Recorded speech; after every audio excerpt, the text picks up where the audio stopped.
Hi everyone, we're just going to give it another minute or so just to wait till everybody's joined.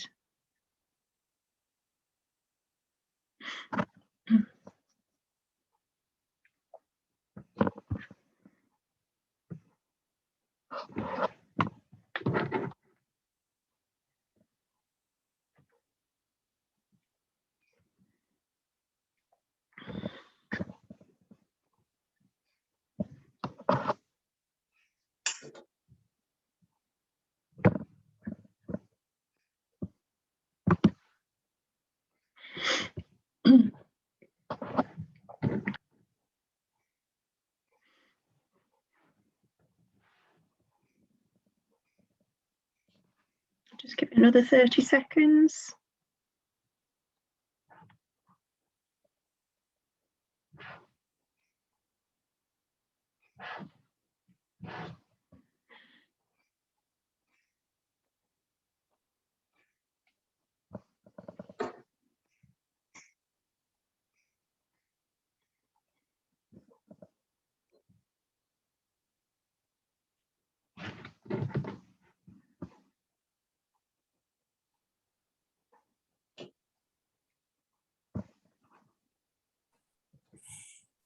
Hello, can everybody hear me?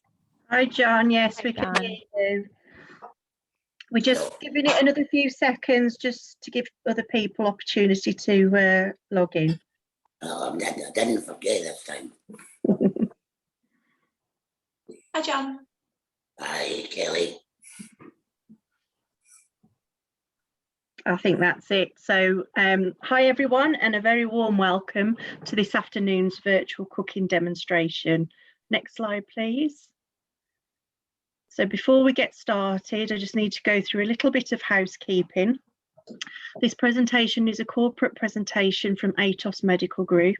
Nothing in this presentation provides any diagnosis, clinical advice, indication, guide, warranty or guarantee. Nothing in this presentation can substitute individual advice or guidance from a qualified healthcare professional. You must see your clinician or qualified caregiver for advice on your condition and on products that may be appropriate for you. Next slide, please. So please ensure that your microphone is muted if you're cooking along with us today, as it can get quite noisy if everyone's blending at the same time. If you'd like to ask a question, please raise your hand using the raise hand feature that you'll find at the bottom of your screen. You'll then be prompted to unmute your microphone when it's your turn to ask your question. If you'd like to ask a question or make a comment but prefer not to have your camera or microphone on, you can do this by entering them in the chat function. Again, you'll find that at the bottom of your screen. You should have received the recipes and cooking instructions via the email. It's a good idea to have these to hand if you're wanting to cook along. Again, if you get a bit lost, please don't hesitate to raise your hand and ask for help. You may have your cameras on or off. It's completely up to you, but it would be lovely to see you all throughout this session. However, we do appreciate some of you may not want to be visible. And just to let you know, today's event is being recorded and live streamed on Facebook. Next slide, please. So now we have the formalities out of the way, let me start with some introductions. My name's Catherine Chappell and I'm one of the head and neck specialist nurses with ATOS Care. I'll be hosting the session this afternoon with my colleague Alana Kelly. Alana is the clinical education manager with ATOS Medical and she's also a speech and language therapist by background. Alana and I will be monitoring the cameras in case anyone gets lost, as well as monitoring any questions which are submitted. We're thrilled also to be joined by Kellie Anderson, who is going to be cooking some fantastic recipes for us this afternoon.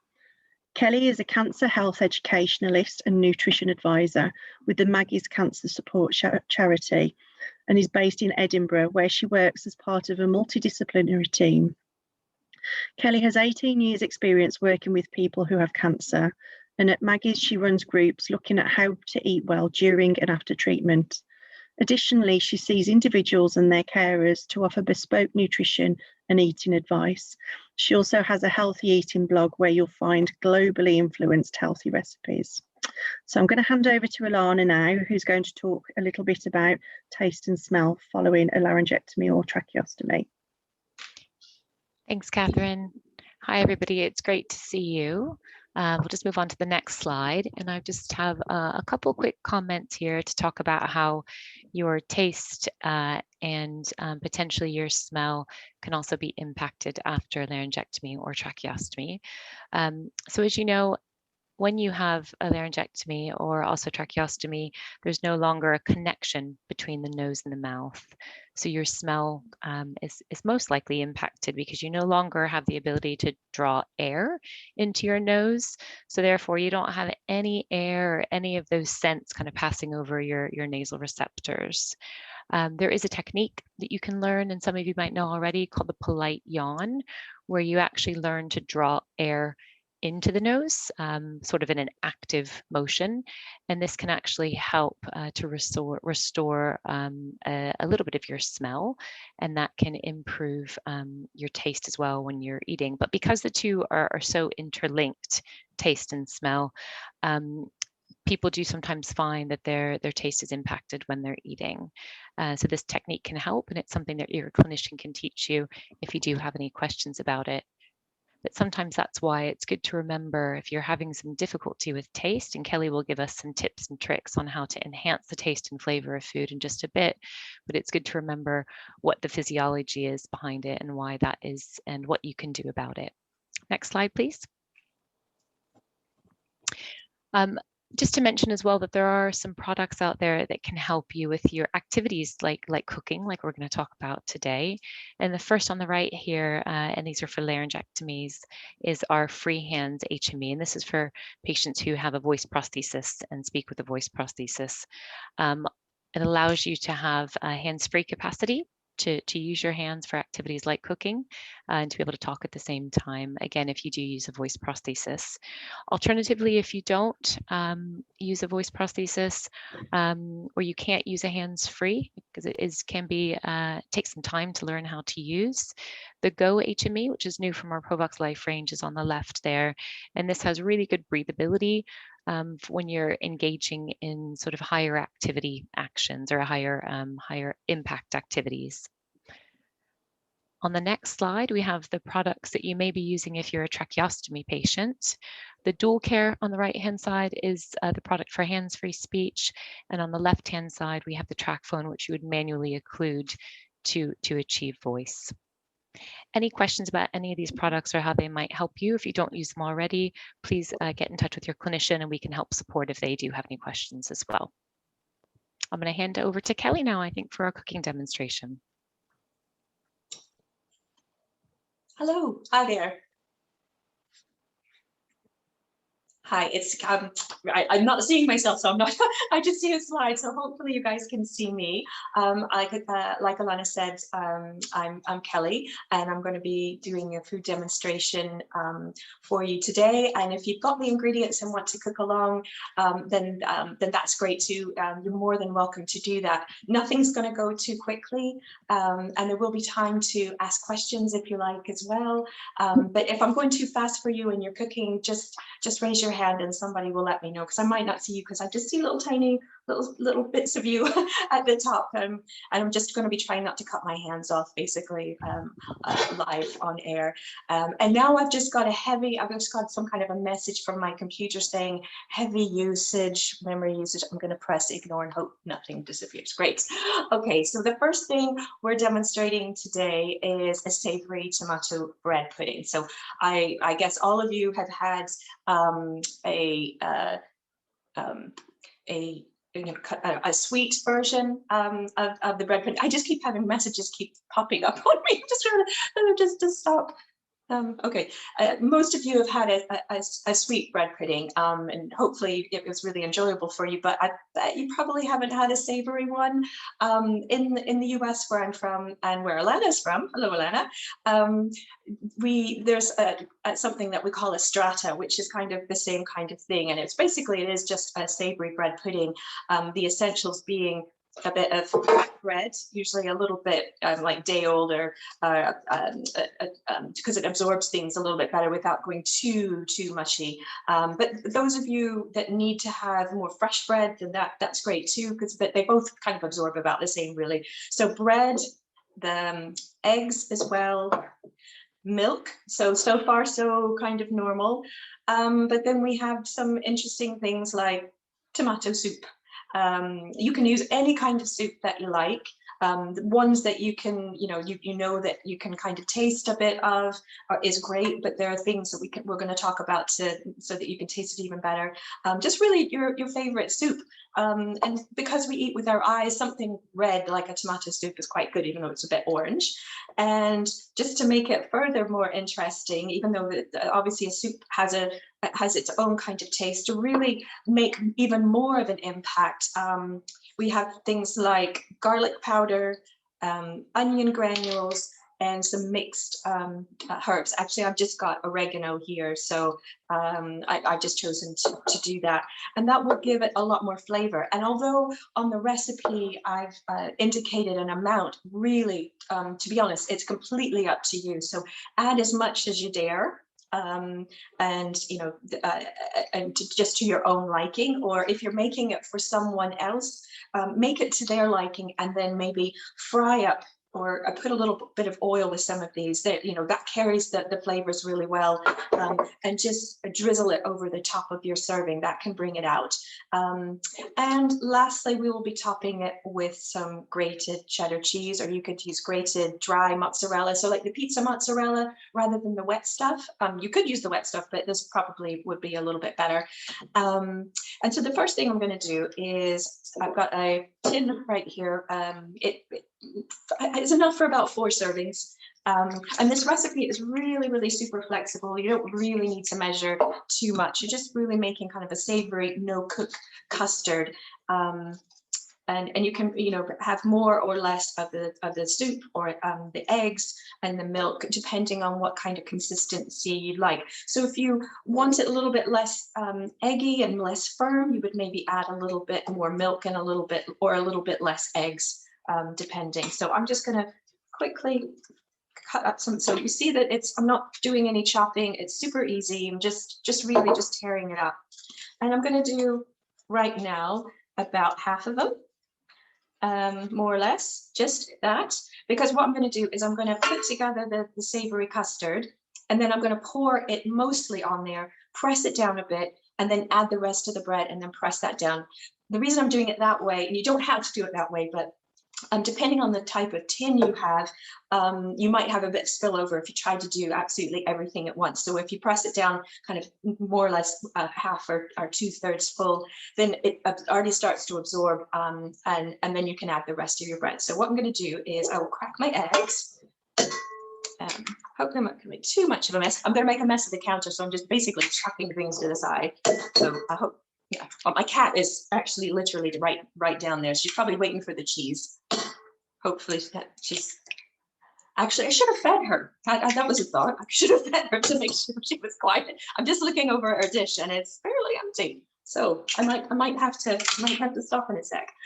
So I'm just going to lightly mix those, just enough to break them up really. And then I'm going to add my soup. So this is a condensed cream of tomato Campbell soup, but you don't have to use condensed. It's just what I had. It really, really doesn't matter. I think if you have a regular soup that's not concentrated like this, one of the main differences, other than the liquidity of it, it'll be a lot more liquid, is that that it'll have probably less of a taste impact. So I would always recommend like the condensed soups, because they definitely will have more flavor, and make it maybe a little bit easier to taste without having to eat lots and lots of it or put lots of Tabasco sauce or anything in it. So I'm just going to put this in. So as you can see, the consistency is, quite a bit thicker. but honestly, it really, really doesn't matter. So I'm just going to give that another wee mix. Doesn't have to be like super duper smooth or anything like that. And because I don't want mine too wet, I'm going to put most of the milk. So this is about 250 mils. So it's just the smallest size I could get. The recipe, I think, says have it, you know, about 200, but I'll probably go just a little bit less than that. So just a bit less than that. And I'll go ahead and take this opportunity to add a good pinch of the dried oregano. And like I said, just add as much of this kind of stuff as you like. It's really up to you. Oops, should have gone a bit dry. It's one of these things that, you know, the garlic and onion, they can go a little bit on the clogged up side, but that's okay. And same with this. So I'm putting about half a teaspoon. I think I've got 1/4 teaspoon in the recipe, but half a teaspoon is good for me. So I think that you guys might like that as well.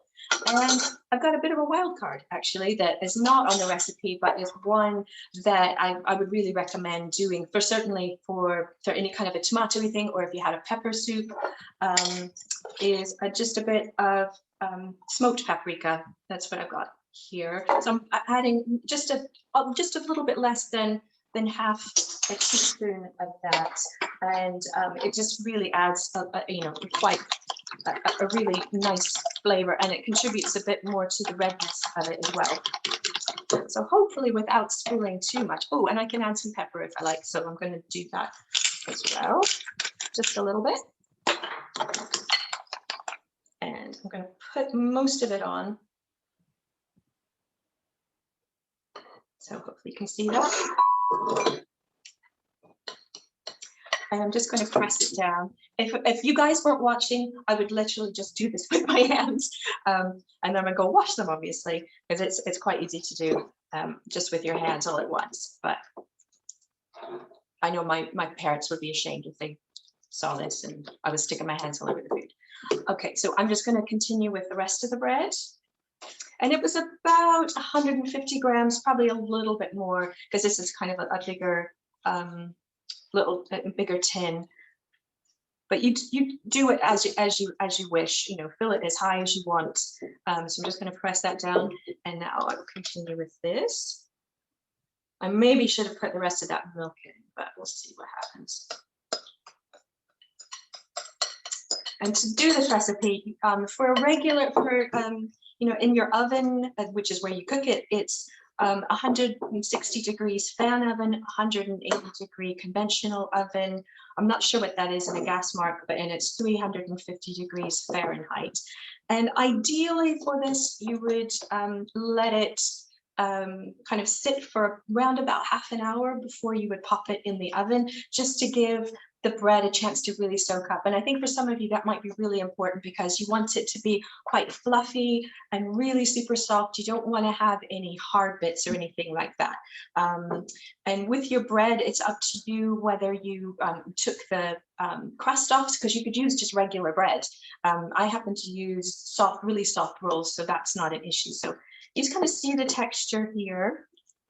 And I'm really wanting to soak that in, because actually, believe it or not, this is my husband's tea for tonight, so he's going to be delighted. So that's what it looks like just now. And then I'm just going to add my cheese. And you can go crazy with this cheese. You can get like smoked cheese if you want. You can get like the kind with the hot peppers and chilies in it, if that's something that you like and you can taste really well. And then that's what it looks like before it goes into the oven, like that. And obviously, because, you know, I'm not going to be cooking this necessarily in real time, because I would burn it while I'm doing the other things. I'll just get the one that actually I made for the last demonstration, and I just put it in the freezer. So I'll just bring it out now. And like last time with the one that I was pulling out, it's slightly deflated. So, but that's what it looks like. And let me just get a spoon or something to go right in, so you can see how soft it is. So it's a really kind of you can, if I'm quiet for a sec, you can hear the squidge. Yeah, I can hear it. You hear the squidge, so you know it's nice and soft. So my husband's going to be full of carbs and full of tomato soup very, very shortly. So, the instructions make it sound, I think it's down for 25 or 30 minutes, but honestly, you would do it for probably about 40 under foil. So I took the foil off before, just before the very end. So when I was having it sit in the oven, it wouldn't completely dry, look a bit too sweaty. But the foil is really necessary just so you can keep that moistness about it that I think will be really, really important. And like I said, this is a really adaptable kind of recipe. You can use any kind of soup that you like. And I see somebody cooking along, and I thank you so much. That's great. I know, hope you like it. So like I said, for about 40 minutes under buttered foil is good. And I think it's best to have when it's, just warm rather than hot. I think it's much more likely to taste it if it's warm. You can also enjoy it cold. Some of you might think that's a bit weird, but it's, it actually tastes quite nice, certainly at room temperature. So it could be made ahead and then even taken on a picnic and sliced up and had with some salads or anything. But the one thing other than the soup that and the kind of regular spices that I think might really jazz anything like this up is to use just like some what are called spice drops. You can get them online. It's a company called Holy Llama. I think it's either holyllama.co.uk or holyllama.com. And there's just little bottles of just pure distilled flavors of it's like curry kind of flavors, cardamom. You wouldn't put cardamom here, but it's great for baking. Basil, although I've got some fresh basil that I forgot to put in the mixture. I'll just put it on top so it just kind of looks a little bit pretty there for serving it.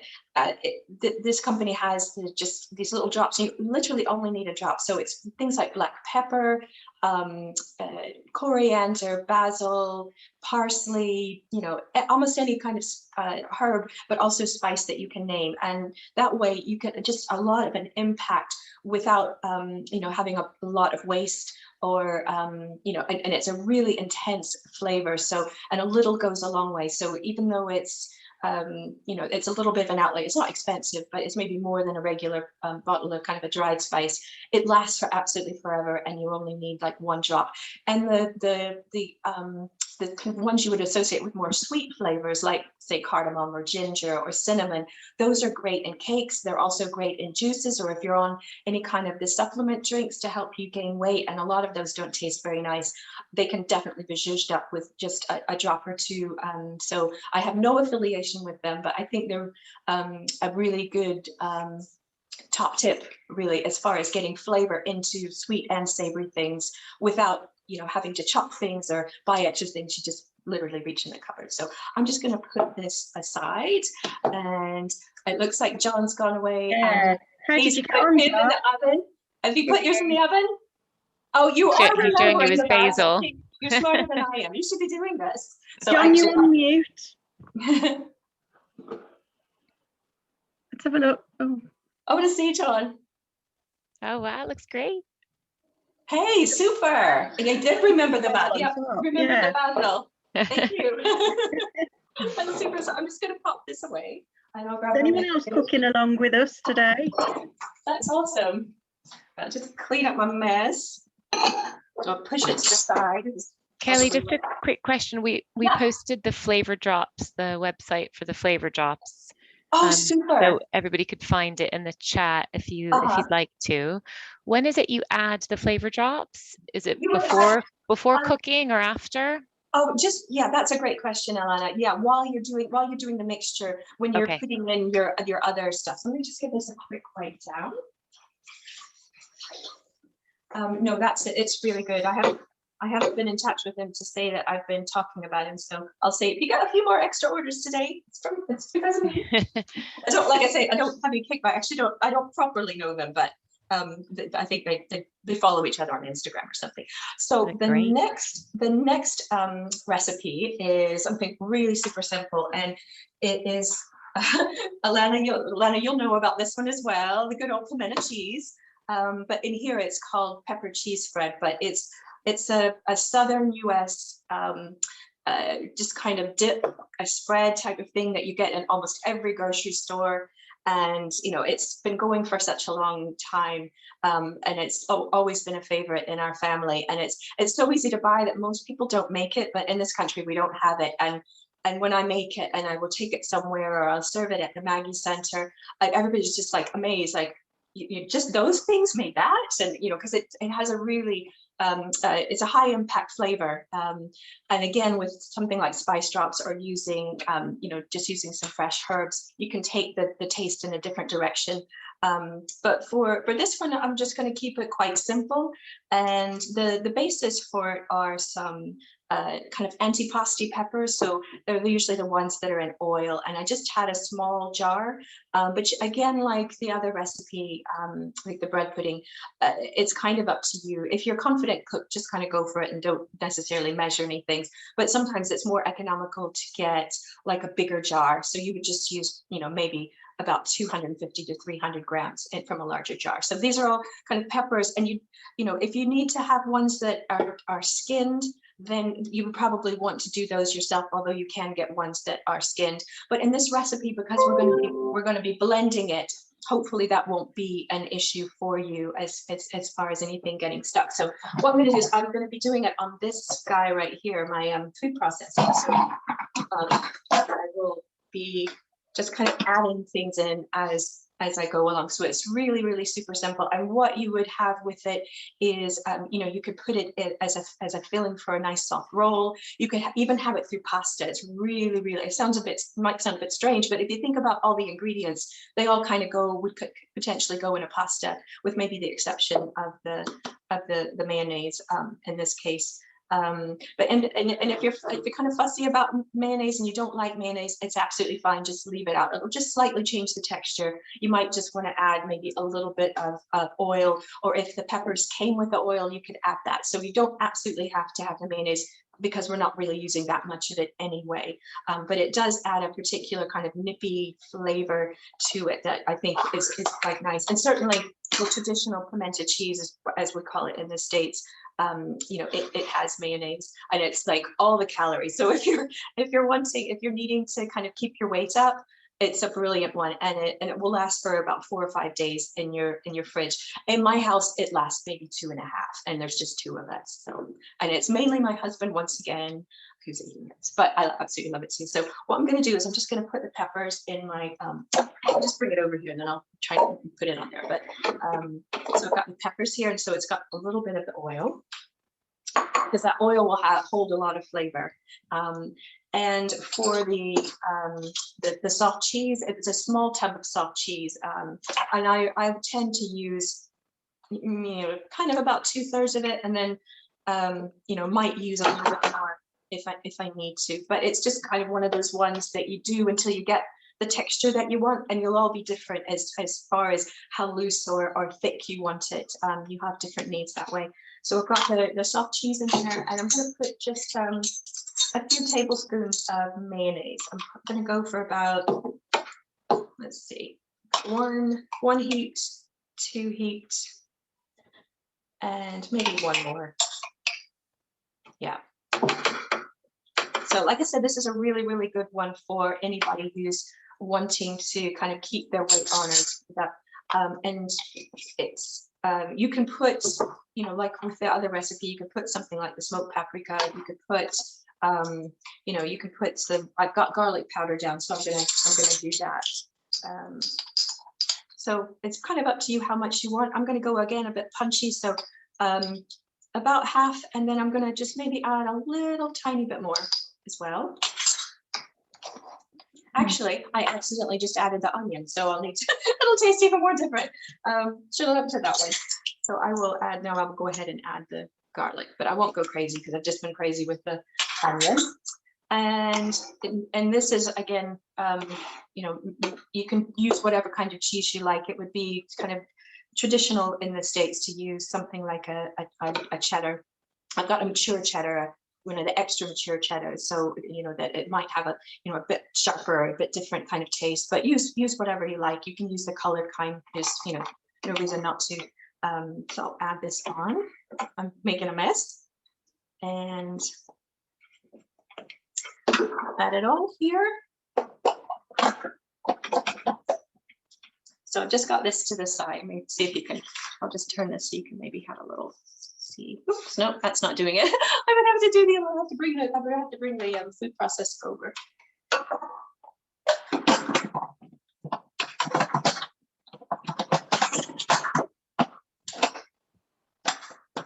Oops, let's see. John Rosamond says, go for it, you're doing a good job.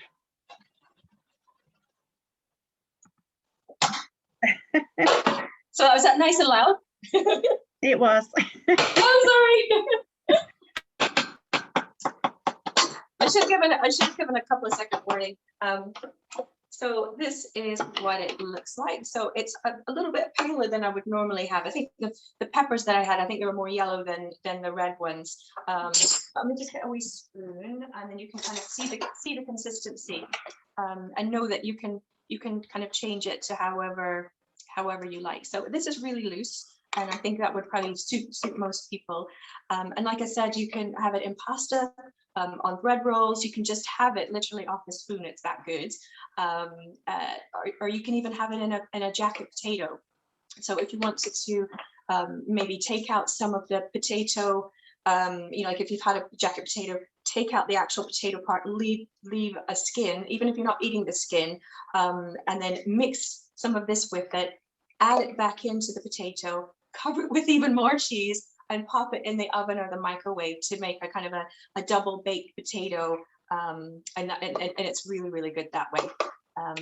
John was just giving the big thumbs up as well. Oh, so good. Have you just tasted it? Yeah. Do you want to Awesome. Oh, good. Yay. John, I'll need you to give me a testimonial at some point. I think he's putting a bit more garlic in by the looks of it. Yeah.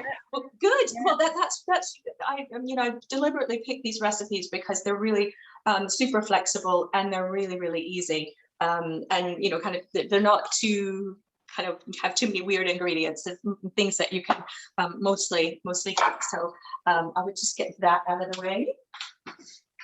And as John's showing, you can add more and more to it if you need a bit more flavour, even once it's mixed. Yeah.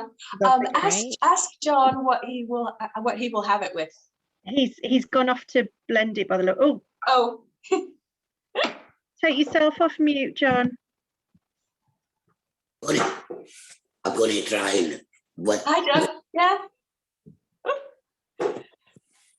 That's super. Baked potatoes. Baked potato. You're going to try with baked potato. Well, you go to all the trouble of putting it in with some of the potato itself, beating it, adding it back in, and putting some cheese on and sticking it back in the oven, or were you just going to eat it straight, mashed in and eaten straight away? I want crispy cheese in the top. Yeah. Yeah, you could even just, you probably just pop it under the grill, because it depends on how hot you want it, because it will be fine either hot or not hot. It's fine. If you just wanted the crispy cheese, you could just bung it in there, because I think the heat from the hot jacket potato would make it like an acceptable kind of temperature anyway. But I'm glad you're going to do that. That's brilliant. Super. Yeah.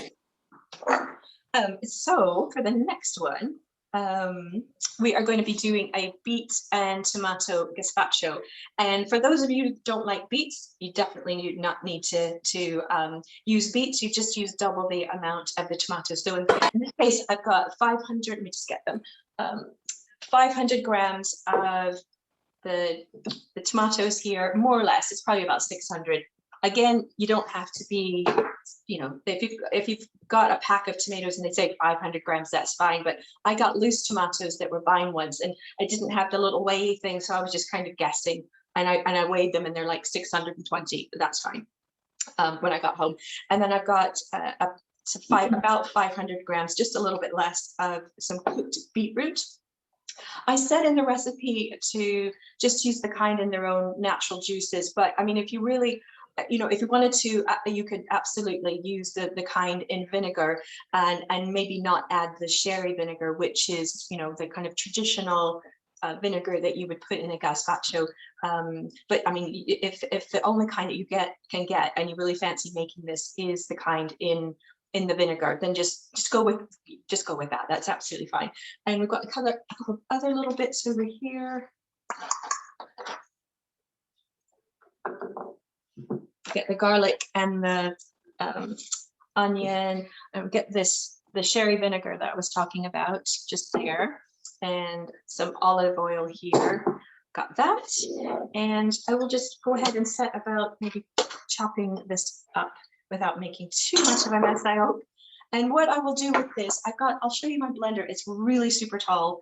And most people won't have a super tall one like this. So what I would recommend if you're going to be making this, and certainly in this kind of quantity, what you would maybe want to do is just put in half the amount. So you don't have to do half of everything. You can just literally do all the tomatoes and maybe a cucumber or half the cucumber, blend that down, and then add the rest, and then blend that down. Just so it's a manageable kind of thing. Or you can just do it in batches. You could do the whole thing, all and all the constituents in one go, but just half the amount, and then do another one. Especially if you maybe want to get all of the ingredients and there's only 2 of you, and you want it to last a bit longer during the week, you could basically just make half the recipe. But it does last a bit longer than you might think. It will last for about 4 or 5 days and taste absolutely fine. You maybe want to just make sure it's really, really chilled. With the gazpacho, that's what you kind of tend to is the traditional thing. But maybe from a taste point of view, maybe not have it quite as chilled, just to make sure that you can have a chance of tasting all, as many flavors as you can. So although it's not traditional to have it that way, I would recommend it to almost be room temperature, just so you have a more of an opportunity to taste the flavors. So I'm just going to start doing a bit of chopping. If John is ready for doing some chopping with me, I would welcome that. So he's gone off. Whoops. Gone again. He's gone again. I have an absolutely gigantic cucumber. It's huge. It's about the size of almost the size of the smaller cutting board here. So I'll probably use not quite the whole thing, about 3/4. But again, like the rest of the recipes, it's just to your own texture. I mean, that would be the only thing that would really make a huge difference. Certainly with the cucumbers, as far as with the taste. So, and just because we're going to be blending it, I'm just going to kind of roughly chop it. And this is where I have to make sure I look down instead of look up, just to make sure I don't cut that off, because I've got a nice, fancy, very sharp Japanese knife that's pretty lethal. And if you need to take out the seeds, go ahead and do that. That's if that makes it more easier for you to eat. But again, because we're going to be blending, it should be pretty smooth. I've got quite a powerful blender, but this is the type of soup that should get really smooth in anybody's blender. And you could also, if you don't have a blender, you could use either a food processor, like with the cheese spread. And again, the cheese spread you could do in a blender. Both of these last 2 recipes could be done in either one. But with the gazpacho, which you could also do if you just had like one of the hand blenders, the ones that like the stick, sometimes they're called immersion blenders, that would work too. But you would probably want to do just half the recipe, because that would be quite a lot to deal with. And you would want to do that like in a really deep jug, just to make sure it doesn't all escape. But it's all completely doable. But it is something you would need to have some kind of blending device. But I'm pretty sure probably most of you will have at least one of those kind of things to smooth your food out as you need it. But this is just such a nice little recipe to do in the hotter months. And right now I've got all the doors open, and I'm praying that the dog next door doesn't wander in, because he's very curious and also quite loud. So if you see me swatting, it'll be the dogs coming. But no, I've got all the doors open because it is so hot, even up here in Edinburgh. So this soup will be, even though I think we're all getting some rain predicted, I think it's still supposed to be warm. So this is still a nice soup to have at this time of year. Traditionally, you would maybe have it served, like I said, really, really cold, but also potentially with ice cubes. And an idea that I probably nicked it from somebody else, but I don't really remember reading it, is actually serving it with olive oil ice cubes, and maybe even, and so that would just be just actually, you know, proper olive oil, just done in regular ice cube tray, maybe just half of it. And you could have flavored, like using that kind of spice drop idea, putting some basil and you know, the basil drops, and putting that in the olive oil and freezing that, and then you would pop that on your gazpacho serving. So I'm just bashing these garlics just to get them in, and I'm just nipping off the end, trying to do it really carefully, and I'm not even going to bother chopping it just because I'm going to be blending it. So I'm going to be doing 4. So, and don't worry, Catherine and Tej and everybody behind the scenes, I'll let you know when I'm going to start blending, because it's really loud. Yeah, so I'm just trying to get all the skin off. That's the fiddliest bit, is just getting the skin off, especially on a Facebook Live kind of thing, because normally I would have it off in a flash, but it's not quite working for me. Getting this last one, and with the garlic, that is definitely one that you can customize to your heart's content with that. You can even use something that's called black garlic, that has a really deep, it's a sweet savory taste, and it's absolutely amazing. And it's basically fermented garlic. It's not actual, it doesn't grow as like a black garlic. The black is from the fermenting, and it's super good for your gut. But I like it really because it tastes amazing.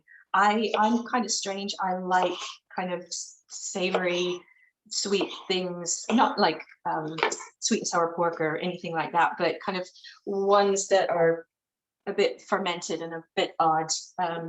And I will just eat that stuff like it's candy. It's quite expensive candy, but you could put, you know, if you were able to get hold of some. Waitrose has it, probably, like say bigger Sainsbury's have it. It's really nice. But if you're putting it in here, use maybe half of the regular garlic, so maybe 2 cloves and 2 cloves of the fermented garlic, and it just gives it a different dimension, so that fifth taste, the umami taste, so that it's not bitter, and it's, you know, not sour, it's not sweet, it's not whatever the salty. What's the other one? I was trying to remember all of them.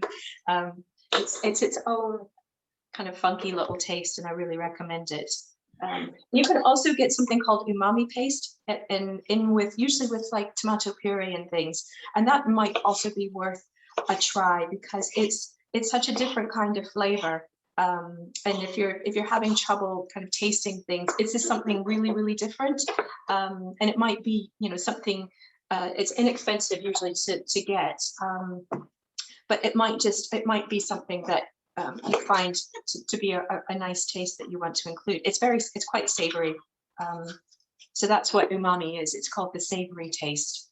So normally when we think of savory things, we think of them as being salty, but they're not. They often just happen to have salt in it. Like meat is, we would call that savory, but it's not salty unless we add salt to it. So this umami doesn't taste like meat. It's also, if you mushrooms, certain types of mushrooms, that has an umami taste. Worcester sauce is an example of umami. Blue cheese, an example of having umami as well. So those are, you know, quite interesting tastes to work with. So, you know, if you're having trouble with you know, specific kind of taste, you taste some things more than others, this one might be something that you can kind of add into the mix. My blender is getting a little bit full, but I'm going to go for it. And like last time, I'm going to really try and remember to keep the top on so it doesn't blow up. So we're almost there, and yeah, it's getting there. And I need to not forget to add the all-important olive oil. The olive oil that I'm using is, you can use any olive oil you want, but, you know, different olive oils, again, they have different tastes as well. So often the label will tell you what it's going to taste like, whether it's going to be peppery or grassy, or some of it, they say it tastes like apples. I've never had one that actually tasted like apples, but some will be kind of sweeter and some will be more bitter. And I think with this, I quite like the bitterness of it. So I'm just going to put, oh, I forgot the beet. Maybe I will have to blend. I think I'm going to put the top on. And I will tell you in a second. Okay, 1, 2, 3.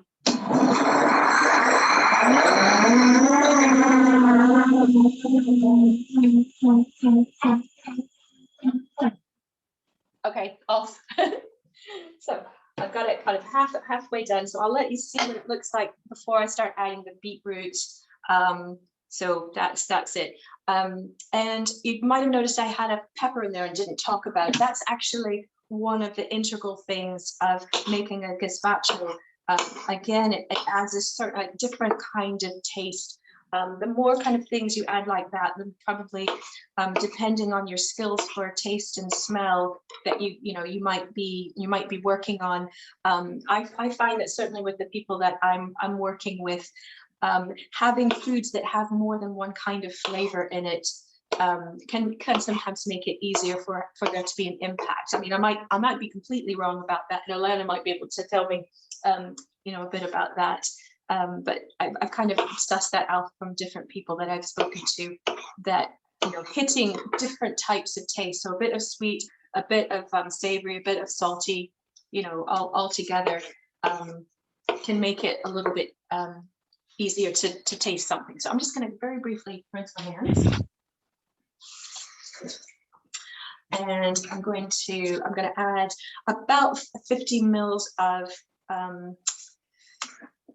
olive oil. So I'll eyeball that. Kellie, yes. Kellie, just on that topic, during our last demonstration, you gave a couple of really good tips for patients who have taste sensitivity.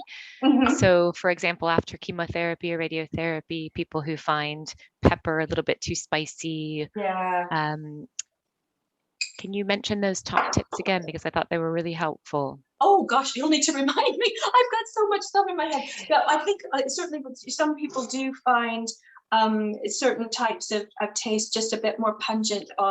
Like they can be maybe taste sweet too much, or like kind of bitter things too much, or kind of chili types of things can be too much. And that's why I think something like those flavor drops are using certainly kind of soft herbs and things like that can help out with that. But also neutralizing these things with oils. So like if you want to have a bit of a chili kick but don't want to kind of commit to chili, sometimes it's good just to maybe slice up a bit of chili and put it in a bit of warm oil and let that kind of absorb and let the oil kind of cool down, take out the chili, and then just use your own really mild chili oil. And you can do that with black pepper, so you can put cracked black pepper in oil as well. And you can use just olive oil or coconut oil or whatever you want, and you can kind of make your own flavor drops that way.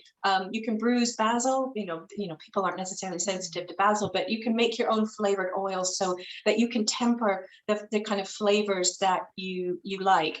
And also, if you're craving like a curry, but you can't do the super spicy things, maybe think about using things like cardamom, which you can always, sometimes we think of that as a sweet kind of thing, but really it's a sweet or a savory thing. It's cinnamon, so like looking at Sri Lankan curries, or looking at Sri Lankan recipes, they use quite a lot of those kind of what we call warm spices. So thinking about cinnamon and cloves and cardamom, and if they call for chili, just leaving the chili out, and it will still have a lot of flavor. And that's usually with like a coconut milk, and it tastes absolutely amazing, but yet can really have an impact, because you can put in as much as you like. You could even start with the base of, say, like a korma sauce. You buy like a korma sauce, and you can zhuzh it up yourself. What you might do is look at the label and think, I really fancy having a bit more, say, the nutmeg or the clove, and just adding a little bit of that. So kind of a cheats way of doing that might be something that you want. But I think, try and adapt. Certainly anything on my website is easily adaptable. I have a really horrible recipe index. It's so long and meandering. But if you put in the word soft food diet, in the search field on the right hand column of my website, you'll get hundreds of recipes that are suitable for a soft food diet. Even though they weren't written as such, I've got like tips for people who maybe have swallowing issues. And I have a section on my website of kind of easy to chew, easy to swallow recipes and things that are a separate kind of thing. Were there other things, Elena, that I said? That was it. I think it was in particular the tips that you mentioned about adding warmth without adding so that was heat. Because I've never known those before, and I thought they were really good because often, especially in that immediate sort of after radiotherapy or after chemotherapy phase, when there's a lot of sensitivity, it's hard to find things that patients want to eat, or even in the long term. Sometimes there's some sensitivity. So yeah, I think those are great tips for, like I said, adding warmth without adding too much heat. Thank you.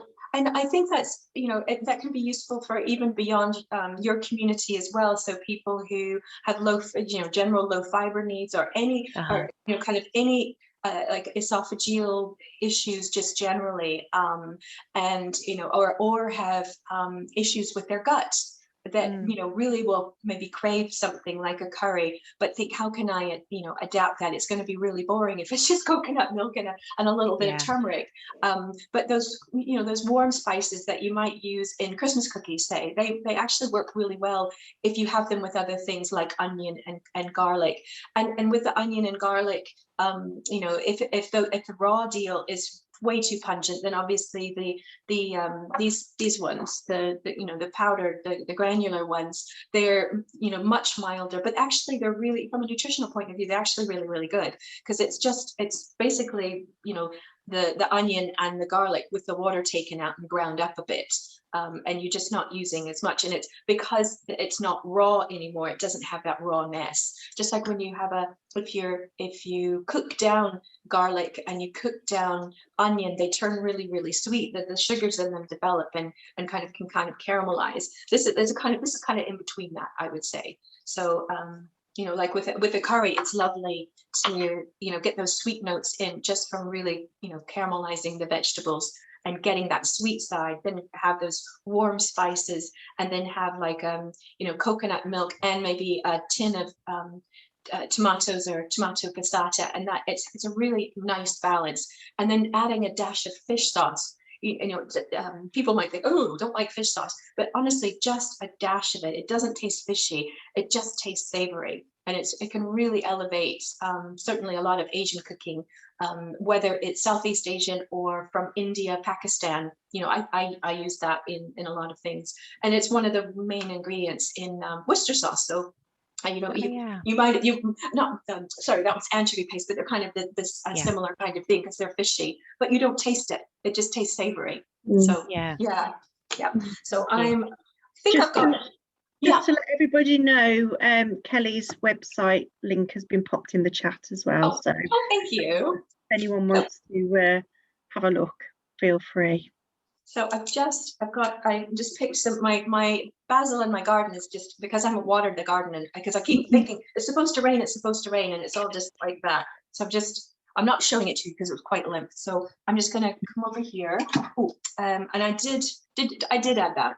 I would think I was adding it while I was talking. So I added in just I think about a tablespoon. The recipe is written. I just kind of eyeballed it, and about 50 mils of this olive oil. And if you have issues that you need to be putting on the weight, add as much olive oil as you care to, or you can add it afterwards as when you're serving it. So I'm also going to add a little bit of salt, because I think it does need a little bit of salt. So I'm just going to, again, just not put very much, considering how much that is. It's probably about maybe a half a teaspoon there. I'm going to add that, and you can add that to taste as well. And I will let you know in a sec. Okay. 1, 2, 3, on.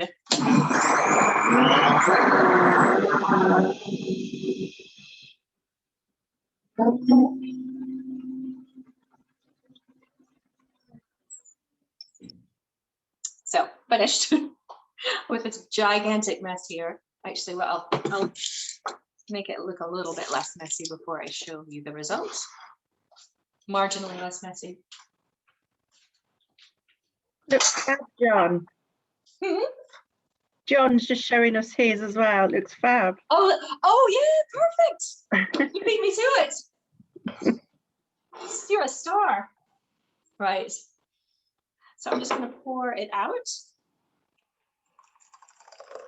So you can see how amazingly pink it is. When my daughter was younger, she would call anything like this Barbie pink. So it's Barbie Gazpacho, I guess. And you could add a little bit of olive oil to the top. And a little bit of, I managed to splash it on there, and just a little bit of parsley. And if you wanted to add a little bit of extra pepper on the top as well. You could also garnish it with very finely grated onion or garlic. Again, you could temper that with a bit of oil, and you know, you have that kind of garlicky oil or basil oil or anything like that, just to drizzle on top. That's just the plain. You could also, you know, if you wanted it to have a little bit of protein in it, you could potentially, when you're blending it, add in a carton of silken tofu or soft tofu, and that would give it a lot of protein, and it wouldn't taste it. Or you could even add in a tin of beans, you know, a tin of white beans, like haricot beans, or just the kind of, I think they just call them white beans. Drain them. You don't need to cook them because they're already cooked, and just blend that with it as well. And that would maybe ever so slightly make it wouldn't make it taste beany, but it wouldn't taste exactly like this. Whereas with the tofu, it would definitely just taste like this. And alternatively, you could also add, potentially, if you wanted to add some more protein, a good handful of almonds, maybe even smoked almonds. That would give it another dimension. And just blend that until it's super smooth. With that last option, you would definitely need to have a really good blender, but that would give something that doesn't really have any protein in it, you know, quite a lot of of protein for that.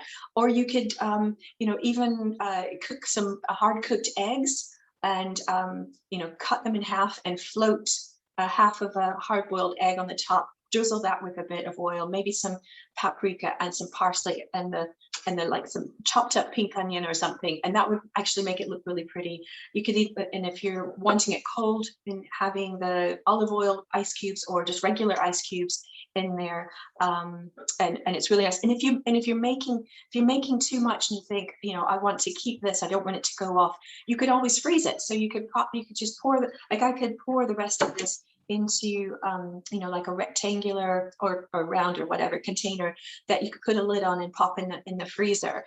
And then the next time you want to have it, you could basically flip it out and hack a bit off, and then pop it in the blender and you know, blend it up, adding maybe a little bit more olive oil, just because the ice crystals, you know, the oil will help you know, kind of counteract that kind of ice crystalness, and maybe even a dash more of the vinegar. So although it's best to have fresh, if you're, you know, having the whole batch, if you want to keep it for more than a few days, instead of just making a half batch, just put the rest of it in the freezer, and there you go with that.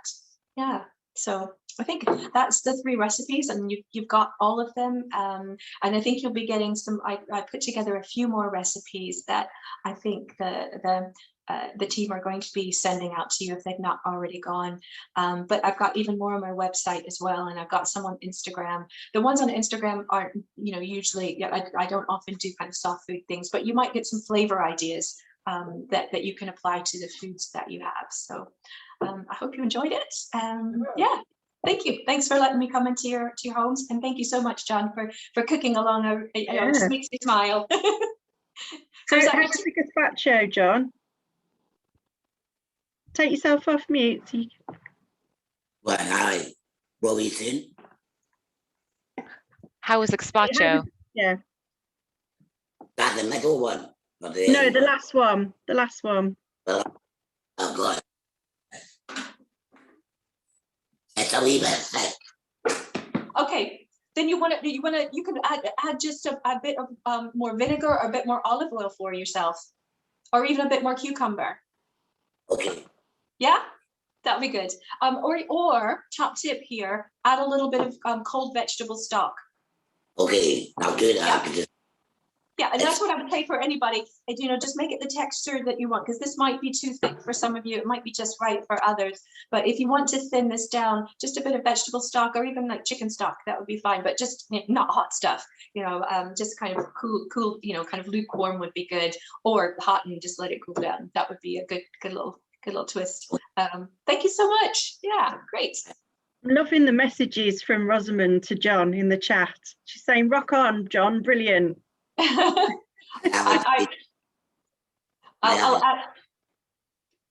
need to go look at the messages. I haven't seen the messages. If you click on the chat, the little speech bubble, it'll bring up the chat that's been going on. So there's been a couple of messages sent to you saying you're doing a fab job and brilliant. That's nice. Well, thank you. Yeah, thank you. Thanks everybody. And I am glad to see the Holy Llama, the address up there. Yeah, it's a nice little small company, and they've got some great stuff. I use their turmeric and their black pepper all the time, but I've got some of the other ones, you know, just to make your own chai tea, your own strength and all of that. It's really nice. So yeah. So, and if you have any questions, just get back to the team, and then I can answer through them, or you know, you can contact me at you know, on the contact form on my blog if you have any after this. If you have any questions about the recipes or the ones that were sent or anything on the blog, I'll get right back to you. Has anyone got any questions for Kellie while we've got her? I don't think so. No. Oh. No, I don't think so. I see, John, that you saw the messages though. Yeah. I see your chat there. Good. Good. Did you get excited, Alana, and think there was a question? I did. I saw it said one new message, and I thought, oh no, it's still good to see John, you commenting there as well. So yeah. Doesn't look like there's any questions. So I need something to help me clear up the absolute mess. Me too. Me too. Sounds like Kellie might be the closest one to you, John. Yeah. Oh, where are you, John? I'm off. Oh, well, that's a nice trip up. That would be a nice trip up for me, that's for sure. I'm in Edinburgh. Well, you better come over then. I'll bring my washing up gloves. So any of you on the team have any questions or reminders of things I should say? No, I think you gave some really great tips, just like last time as well. And I know that, as you said, there's more recipes on your website that people can go to. And I've had a look, and there's some great suggestions and tips there for, you know, easy to chew or getting more flavor, getting more calories, just as you said. Mm-hmm. So thank you. Rosamond's from Cornwall. Yeah. Yes. We're everywhere now, aren't we? Yeah. All over. Geographically, we're covered today. That's super. Yeah. I'm gonna have a go at those recipes myself. I haven't had a chance since the last one. So which one do you think you might make first? I think the dip, the middle one. Yeah.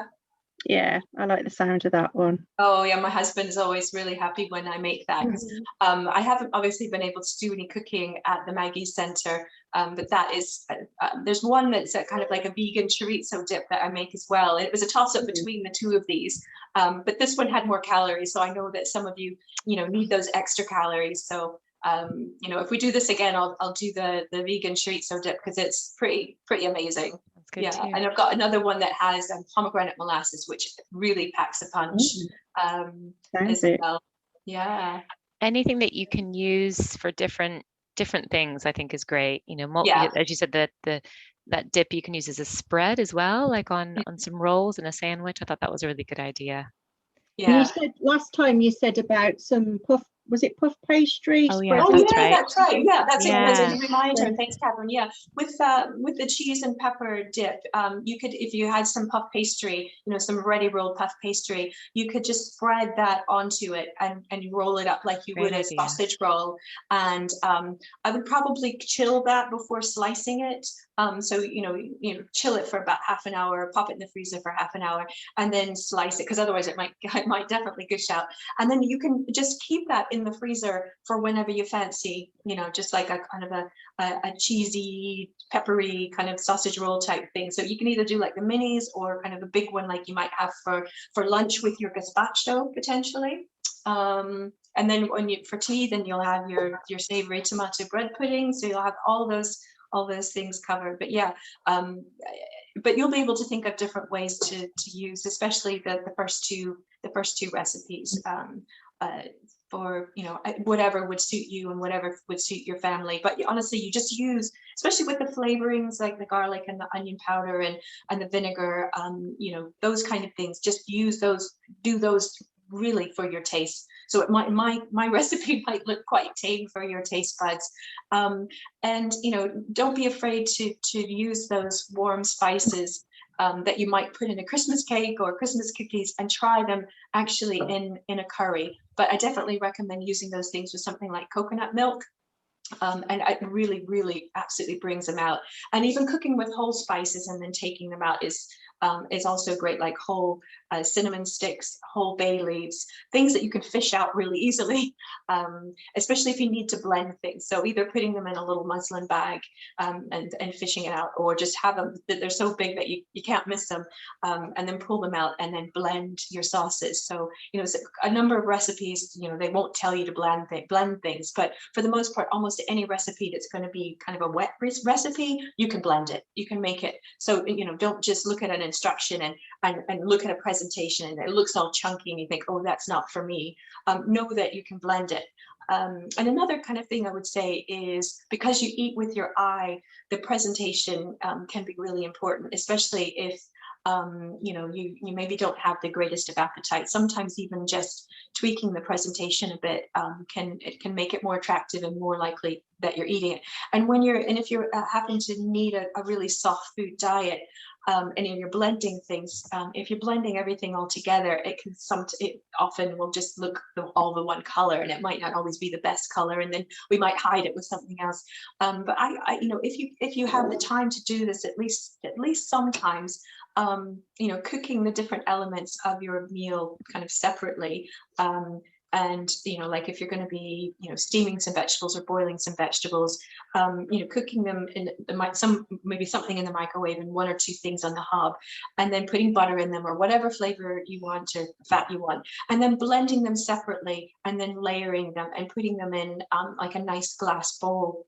Especially if it's going to be like a family meal, you can put it in those kind of glass gratin type dishes, maybe, you know, something about that size, and then you can see the different layers, and it's going to be really, really pretty, and make things just a little bit, you know, more of an occasion, because you're worth that. You're worth just, you know, having attractive looking food as well. So that would be another one of my tips, is not only what you're eating, you know, making it taste like what you want, but actually making something that it looks like something you would want to eat.